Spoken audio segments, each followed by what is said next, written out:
39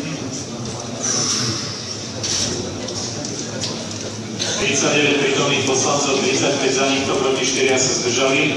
Ešte nás čaká jedno hlasovanie o bode 22. Pani predsednička, nech sa páči.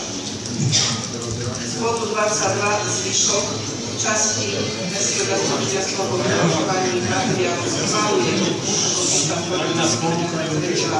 nájom, nehnuteľnosti a tak ďalej. Prosím, prezentujte sa a hlasujte.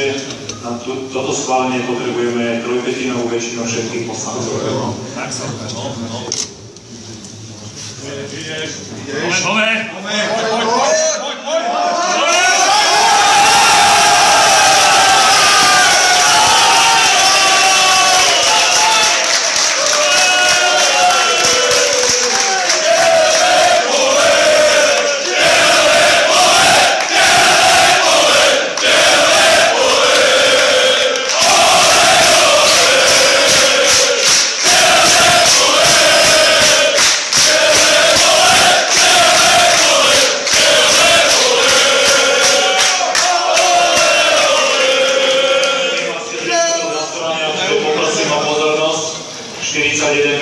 Poslancov 36 hlasovalo za, nikto nebol proti, 5 sa hlasovania zdržali.